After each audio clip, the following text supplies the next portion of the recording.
국민의힘 공천 거의 다 끝났습니다. 자, 국민의힘 스스로는 시스템 공천이라고 하고 민주당은 윤석열, 한동훈 사천 공천이라고 합니다. 그래도 국민의힘 공천 평가가 조금 더 나은 것 같긴 한데요. 이 국민의힘 공천은 잘 된 걸까요? 못 된 걸까요? 숨은 진실을 알려드리겠습니다. 함께 공부할까요? 안녕하세요. 동행가 뉴스터디 동정민 앵커입니다. 지난 시간 민주당 공천 살펴봤고요. 오늘은 국민의힘 공천 살펴볼 겁니다. 공천! 한동훈, 이재명 딱 이제 서로 진검승부를 한번 딱 겨눴던 거예요. 그런데 결과는 어때요? 일단 여론조사 수치로만 보면 한동훈 공천이 조금 더 낫다라는 평가가 더 많은 것 같습니다. 이 조사 하나뿐만이 아니라 여러 조사를 다 종합해 보면 그런 결과는 나올 수 있는 것 같아요. 그러면 국민의힘 공천이 그나마 나은 점수를 얻을 수 있었던 요인, 저는요 한동훈이 아니라 이 사람을 꼽겠습니다. 윤석열 대통령의 공이다. 자, 이게 무슨 말인지 제가 설명을 해드릴 겁니다. 그렇다고 국민의힘 공천 다 잘한 거 아닙니다. 자, 잘한 점, 못한 점, 부족한 점, 자, 제가 한 방에 딱 정리해 드리겠습니다. 지금 시작합니다. 자, 국민의힘 공천 한 서너 달 전으로 한번 돌아가 보시면 그때 국민의힘 예상했던 공천과 지금 공천은 전혀 다른 모습입니다. 자, 당시에 이런 공천 나올 거란 우려가 많았지요. 검사 공천 많이 할 거다. 왜? 윤석열 대통령 자체가 검찰총장 출신이고 그러다 보니까 주변에 검사들이 많고 이 사람들 다 공천 내려보낼 거 아니냐라고 했는데 지금 이번에 공천 받은 사람 중에 검사 출신들 딱 기억나십니까? 없는 거 아닙니다. 네, 주진우, 이원무 둘 다 용산 대통령실에서 윤석열 대통령을 바로 옆에서 보좌했던 두 사람 검사 출신이죠. 두 사람 공천 받았습니다. 그죠? 하지만 더 떠오르는 사람 있으십니까? 잘 없죠. 물론 검사 출신들 의원으로 따지면요 권영세, 원희룡, 정점식 이런 사람 다 검사 출신이에요. 하지만 이들이야 지금 들어온 게 아니라 원래 국회의원을 하거나 예전부터 했던 사람들이다 보니까 여기는 검사 출신이라 보기 좀 어렵죠. 그러니까 윤석열 대통령이 와서 검사 공천이 될 거다. 요건 지금 잘 성립이 안 되는 상황이 된 겁니다. 자, 이제 민주당도 더 이상 이걸로 공격하지는 않는 것 같아요. 두 번째, 현역 물갈이가 엄청나게 많이 될 걸로 봤죠. 왜? 자, 윤석열 대통령 이 정치권에 빚진 사람 없지 않느냐. 자, 윤석열 대통령 별로 정치권 좋아하는 것 같지도 않은데 싹 쓸어버릴 거다라는 예상이 많았습니다. 실제로 인요한 혁신위원장 때만 하더라도 마누라 빼고 다 바꿔야 한다. 막 압박했었죠. 그래서 누가 불출마했어요? 장제원 의원 불출마했잖아요. 그죠? 그런데 결과적으로 지금 어떻게 됐습니까? 불출마? 현역 지금 공천 물갈이 안 됐다고 비판을 많이 받죠? 물론 안 한 건 아닙니다. 지금 보면 불출마도 있었고 4년 전에 이때만 해도 4년 전에 한 40% 넘게 물갈이가 됐거든요. 현역이. 그러다 보니까 이때 40%보다 더 많을 거다. 이때는 막 이런 예상이 나왔는데 지금은 탈탈 털어서 한 30%에서 한 35% 정도 될 걸로 지금 예상이 됐잖아요. 그러니까 줄어든 거죠. 현역 물갈이는 예상보다 줄어든 거예요. 자, 세 번째, 이게 제일 컸죠. 윤심 공천 할 거다. 윤석열 대통령이 공천 다 할 거다. 자, 이 부분은요. 민주당이 아직도 공격을 하고 있습니다. 윤심 공천이라고. 자, 이거를 이제 진실 여부를 저희가 살펴볼 건데 자, 요거 하나 팁으로 드릴게요. 국민의힘 공천 보실 때 제가 왜 윤석열 대통령이 키라고 말씀드렸는지도 비슷한 대목인데 자, 보십시오. 현역 물갈이를 많이 하려면요. 네, 그 자리에 누가 들어갈 확률이 높냐? 윤석열 대통령 사람이 들어갈 확률이 높아집니다. 자, 윤심 공천을 줄이려면 자연스럽게 혜택은 누가 보느냐? 현역들이 보게 됩니다. 자, 이게 국민의힘 공천의 딜레마였던 겁니다. 거기서 지금 국민의힘은 뭘 선택한 거예요? 현역 물갈이도 줄이고 윤심 공천도 줄이는 길을 선택한 겁니다. 윤심 공천 속으로 들어가 보겠습니다. 자, 이번 총선에서 윤석열의 사람들이 몇 명 나왔냐면 49명이 출마를 했습니다. 여기서 윤석열 정부의 사람들이라고 한다면 기준이 있어야겠죠. 기준이 뭐냐? 용산 대통령실에서 일하다가 나온 사람, 대통령 바로 옆에서 일하다가 나온 사람, 그리고 공무원 중에는 차관 이상, 차관, 장관 이런 사람들. 자, 그중 이 49명 중에 공천을 받은 사람이 몇 명이냐? 지금까지 현재 19명이에요. 19명 별로 적어 보이지 않는데? 라고 생각하실 수 있는데, 자, 그러면 이들이 어디에 공천을 받으니까 30명은 지금 떨어졌거나 경선 중인 사람들이고, 자, 19명이 지금 공천을 받았는데, 어디를 받았냐고 봤더니, 흔히 말해서 윤심 공천, 그러니까 내력 꽂은 사람, 윤심이. 그러면 뭐예요? 되는 데에 줘야 그게 의미가 있는 거겠죠? 양지 지역에 단수 공천 받은 사람, 경북, 영주, 영양, 임종득, 주진우, 부산 해운대갑 전 법률비서관, 그리고 조지연 전 행정관, 여기 윤두현 현역 의원이 불출마하면서 여기 없고요. 자기 지역구 찾아간 추경호 전 기획재정부 장관, 경제부총리, 다음에 보십시오. 자기 지역구 찾아간 권영세 의원, 통일부 장관, 없네요. 그죠? 없어요. 양지에서 단수탁 받은 사람 5명입니다. 자, 그러면 나머지는 뭐예요? 자, 단수 중에 단수를 받긴 받았는데 험지인 곳. 여기 장성민, 경기 안산 상록갑 험지죠. 그다음에 경기 의정부 전희경 전 비서관, 중랑 요런 데 다 서울 중에도 험지지요. 인천 남동. 여기서 말하는 험지는 뭐냐면 현역 의원이 국민의힘이 아니라 민주당 의원인 지역. 그러니까 4년 전에 민주당 의원이 이겼던 지역. 이거 험지죠. 그죠? 그 다음에 단수 받은 사람들 일단 찾아봅니다. 원희룡 전 장관, 이재명 대표와 맞붙죠. 험지. 그 다음에 박문규 전 장관, 친명 김영진 의원하고 맞붙죠. 험지. 그 다음에 신범철 전 차관, 4년 전에 졌어요. 험지 나갔고. 김한섭 전 차관도 강원 원주을 민주당 송기현 의원 지역구 험지. 자, 그러면 나머지는 볼게요. 김은혜 전 홍보수석은 어떻게 됐어요? 공천 받았어요. 어떻게? 경선에서 이겼습니다. 여기는. 경선에서 이겼어요.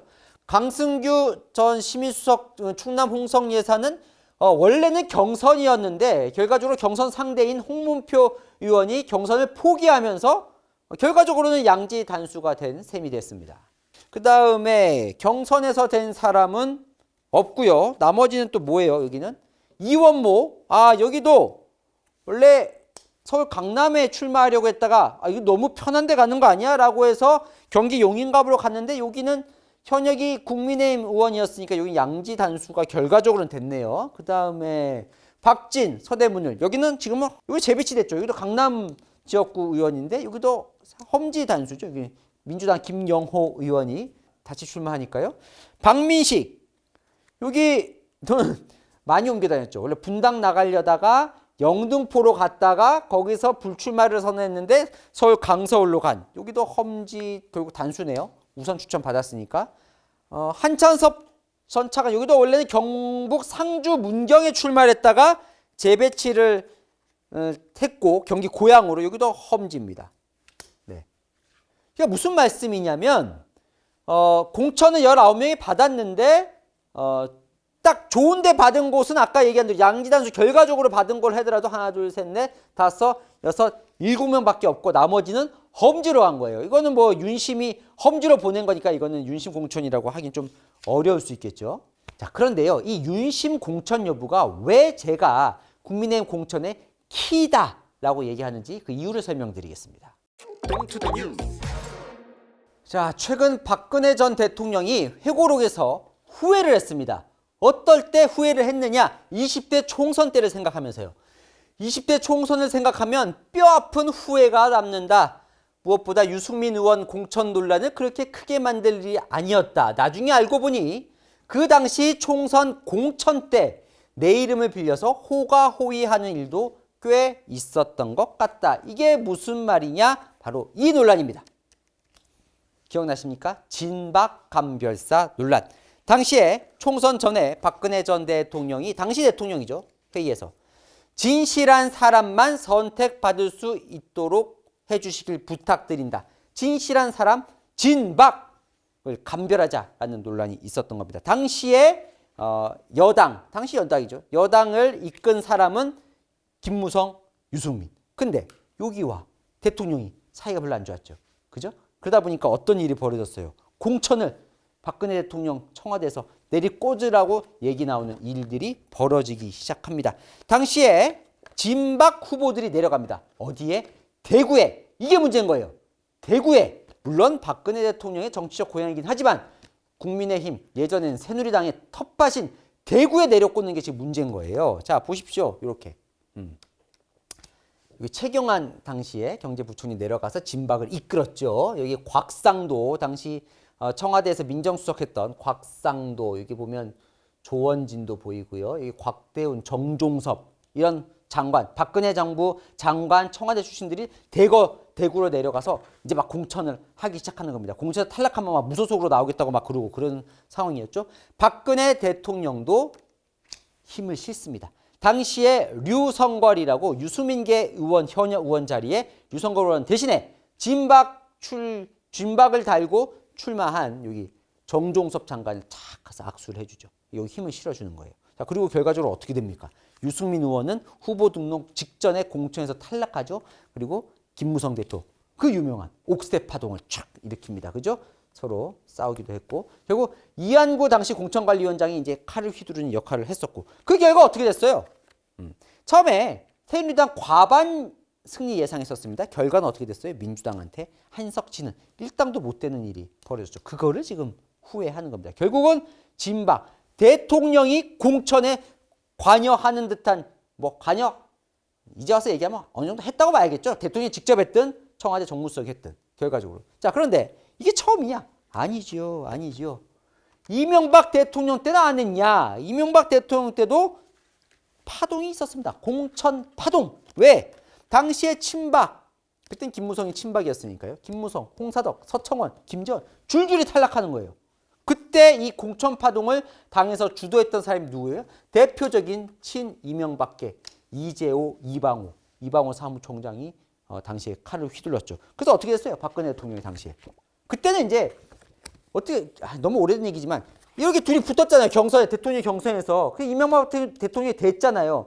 되고 나서는 이제 대통령에서 떨어진 친박들을 이제 막 자른 거고, 당시 박근혜 의원 국민도 속고 나도 속았다라고 얘기를 했고, 자, 그래서 결과적으로 어떻게 됐나요? 친박 연대라는 게 나왔어요. 여기 서청원 전 대표가 주도해서 만든 거. 갑자기 만들었는데 14석이나 됐습니다. 엄청나게 많이 된 거예요. 비례해서 상당히 많이 됐죠. 그러면서 당시 한나라당은 과반 조금 넘는, 원래는 막 180석 예상 나왔었거든요. 상당히 줄이는. 이때도 이명박 대통령 때도 파동이 있었던 겁니다. 공천 파동. 당시에도 이명박 대통령 청와대에서 쪽지 내려온다는 기사들이 막 나왔었습니다. 자, 그런데 이번에 윤석열 대통령 어떻게 했죠? 자기 용산에 있던 이원모와 자기 초대 외교부 장관 박진희, 서울 강남에 둘이 나가서 싸우니까 왜 양지만 찾냐고 오히려 여기를 혼내버리죠. 그죠? 그러면서 자, 이번 윤심 공천을 스스로 많이 차단하는 일이 벌어집니다. 그럼 윤심 공천은 진짜 없었던 걸까요? 자, 윤심 공천이 아예 없었냐? 그건 아닌 것 같습니다. 그죠? 그렇게까지는 아닌 것 같아요. 왜? 어쨌건 윤석열 대통령의 최측근 두 사람, 뭐 사실 국민들은 잘 몰라요. 이 사람 누군지. 근데 공천 받았습니다. 심지어 주진우 법률비서관은 부산 해운대갑에 받았고, 물론 이원모 비서관은 강남에 출마하려다가 대통령한테 혼나고, 자, 옮기긴 했지만 경기 용인갑도 험지라고 보기는 어렵습니다. 어쨌건 이 두 사람 대통령과 가깝지 않았다면 공천 받았을까? 좀 퀘스천이 있죠. 이거 사실 윤석열 대통령이 어느 정도 마음이 같다고 봐야겠죠. 또 공천관리위원회가 알아서 준 건지 모르겠지만, 두 번째, 아니 솔직히 뭐 재배치라고 하지만 박민식 장관 분당 나온다고 했다가 영등포 나간다고 했다가 또 영등포에서 안 될 것 같으니까 혹시 뭐 드랍했다가 그랬더니 서울 강서울에 그냥 뚝 공천 줬어요. 자, 여기 한창섭 차관도 원래 경북 상주 문경 나왔다가 안 되니까 또 여기 보내줬습니다. 경기 고향갑으로. 사실은 이 지역에 다 뛰고 있는 후보들이 있어요. 근데 그 후보 제치고 우선 추천 줬습니다. 이 역시 윤석열 대통령의 사람 아니면 이거 결국 이것도 뭐 특혜 아니냐? 분명히 비판이 나올 수 있는 대목이긴 합니다. 다만 지금 아까 말씀드렸다시피 역사적으로 봤을 때 대통령의 힘과 보면 윤심 공천이라고 하기에는 수도 적고 또 이런 지역은 나가면 어려운 지역이니 당 입장에서는 그래도 인지도가 있는, 장관도 해보고 차관도 해본 인지도 있는 사람이 나가서 좀 당을 위해 뛰어달라라고 볼 수 있는 대목이 있는 겁니다. 특혜가 아니라고 볼 수 있는 대목이 있는 거예요. 그러니까 양과 질에 있어서 예전보다는 확실히 윤심 공천이 과거 대통령 공천보다는 떨어지는 건 맞는 것 같습니다. 그런데 이게 왜 어렵냐면요. 솔직히. 자, 대통령이 되면요. 그건 보수 대통령, 진보 대통령 할 것 없이 답답함을 느낍니다. 누구에게? 여당에게. 여당이면 내가 국정 운영을 막 하면 같이 막 쫓아와주고 해야 되는데 오히려 여당이 이렇게 수수방관 팔짱 끼고 있고 오히려 태클이나 걸고 자기 지역 민원이나 들어달라고 그러고 여지없이 대통령은 다 거기에 여당에 대한 불만이 있습니다. 그게 당청 갈등의 또 시발점이 되기도 하지요. 자, 그러다 보면 총선 때 무슨 유혹에 빠지냐면 아우 저 여당 수보다 질이 중요하다. 뭐 일당 되는 것도 중요하지만 일단 내 말 잘 듣는 그래서 내가 딱 이걸 원하면 거기에 맞는 법안 딱딱 발의해줄 그런 말 잘 듣는 내 사람을 간절하게 원합니다. 누구는요? 대통령은요. 여당을 보는 시선이 그냥 자기 약간 도와주는 모든 대통령이 그래요. 윤석열 대통령은 아마 그러지 않겠습니까? 그런데도 좀 안 했다는 거죠. 두 번째. 자, 이건 이제 흔히 말하는 정치적인 용어로는 보험을 든다라는 표현을 많이 쓰는데요. 네. 뭐냐면요. 대통령이 이제 후반기로 가다 보면 아무래도 레임덕이 오겠죠. 뭐 어느 대통령이든 레임덕이 옵니다. 그 레임덕 때 여당이 오히려 대통령을 더 치받기가 쉽습니다. 레임덕이 더 빨리 와요. 여당에서 내부에서 막 나중 되면요 막 탈당하라 그러고 그러잖아요. 여당에서 대통령 보고. 자, 이 보험을 들어야 되는데 이번만큼 이 보험이 중요한 때가 없습니다. 왜냐면 4월에 국회의원이 되는 의원의 임기는요 2028년 5월 29일까지예요. 이게 왜 중요하냐면 대통령 임기보다 깁니다. 대통령은 27년 5월 9일까지예요. 무슨 말이에요? 여당 국회의원 다음 공천을 누가 행사하느냐? 윤석열 대통령이 아닌 겁니다. 그죠? 새로운 대통령이든 아니면 대선에서 져버리든 어쨌건 윤석열 대통령은 다음 총선 때 공천권을 행사할 수 없어요. 그럼 무슨 말이에요? 이번에 되는 국회의원들이 당선이 되고 나면 대통령 말을 들을까? 안 들을 것 같다는 게 더 지금까지 정치권 전례를 보면 그렇죠? 그럼 뭐예요? 갑을이 뒤바뀔 수 있는 상황입니다. 이번 총선이 끝나버리면 국회의원이 갑이고 대통령이 을이 되는 상황이 될 수 있는 거예요. 자, 이런 상황 속에서 대통령은 보험을 들고 싶어 하지 않을까? 그럼 그 보험이란 건 뭐예요? 이번 총선 때 내 사람 많이 심어서 윤석열 사람들로 당을 만들어 놓으면 그 사람들은 내 말 듣지 않겠냐라고 생각하기 쉽다는 거죠. 네. 어쨌건 이게 유혹인 겁니다. 대통령이 자기 공천을 행사하기 위한. 그런데요, 이거 하나만 말씀드릴까요?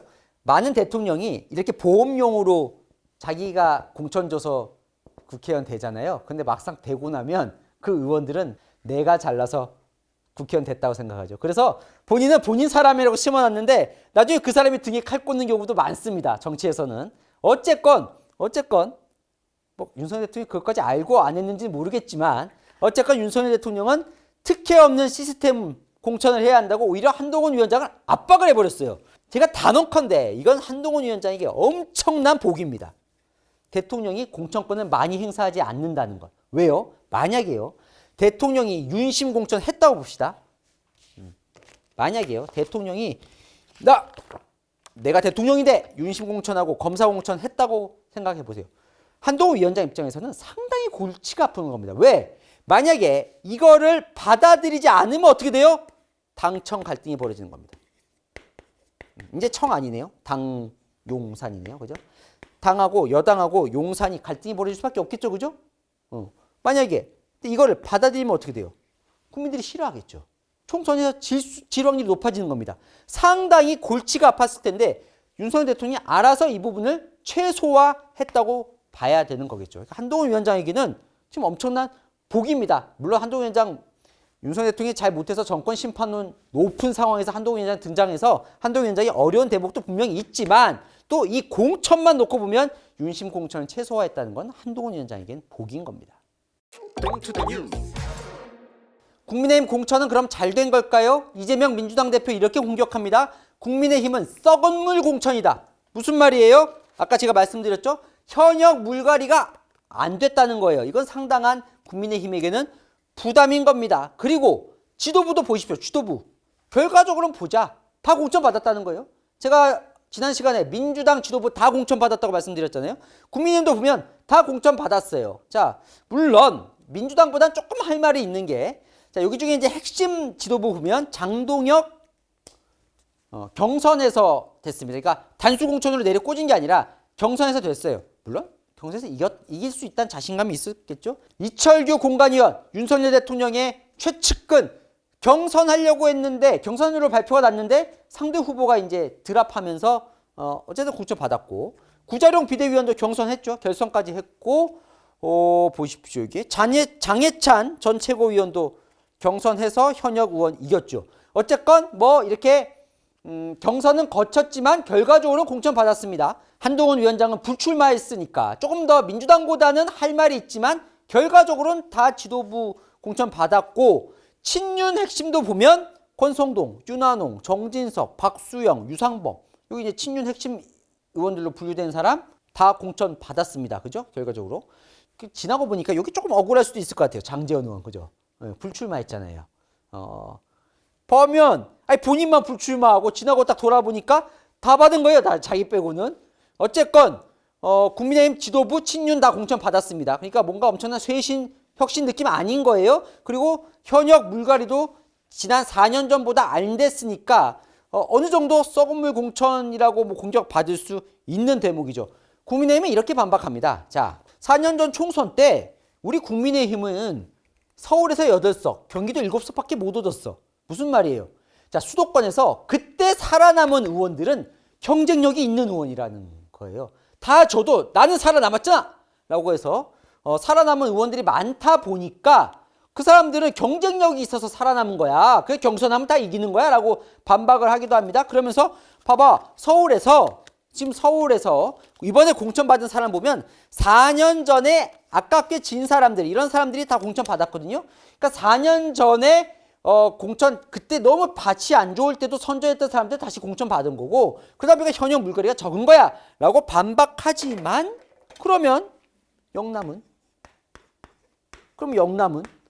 왜 영남은 이렇게 삼선이 많아? 영남은 물갈이 해도 그 사람도 될 수 있는 거 아니야? 라는 거에 있어서는 잘 답을 못하는 거죠.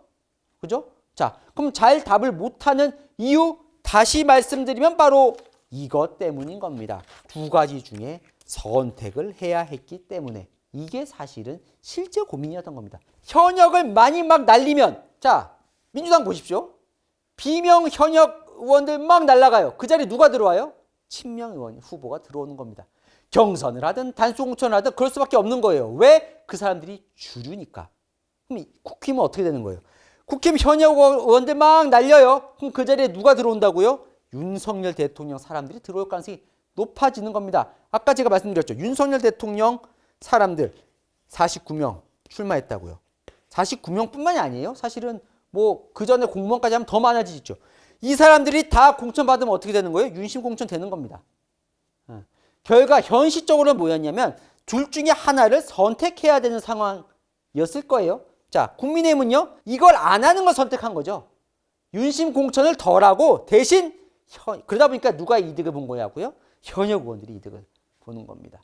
그러니까 공천이라는 건 종합예술이라고 정치권에서 얘기를 하거든요. 그러니까 뭔가 정답은 없는 거예요. 정답은 없는 상황 속에서 과연 누가 명분과 여론을 가지느냐. 공천은요, 결국 명분과 여론입니다. 이게 이어지는 겁니다. 네, 그 속에서 이재명은 이재명 사람을 챙기는 거고, 윤석열은 윤석열 사람을 챙기는 겁니다. 자, 요 속에서 이 국민의힘은 윤심 공천을 안 하다 보니까 현역이 많아지고 그게 결국 부담이 되는 상황이 벌어지는 거고요.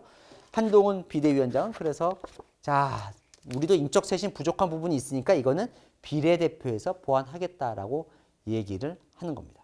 자, 이틀에 걸쳐서 민주당 국민의힘 공천 전해드렸는데 전혀 다른 두 당이 길을 선택을 한 모양새가 됐습니다. 과연 국민들은 어느 쪽 공천에 더 점수를 줄까요? 자, 복잡한데 궁금한 이슈 댓글로 남겨주시면 제가 대신 풀어드리겠습니다. 아시죠? 평일 오후 7시엔 뉴스의 주말 오후 3시엔 동행과 뉴스터디. 오늘 순서 여기까지입니다. 감사합니다.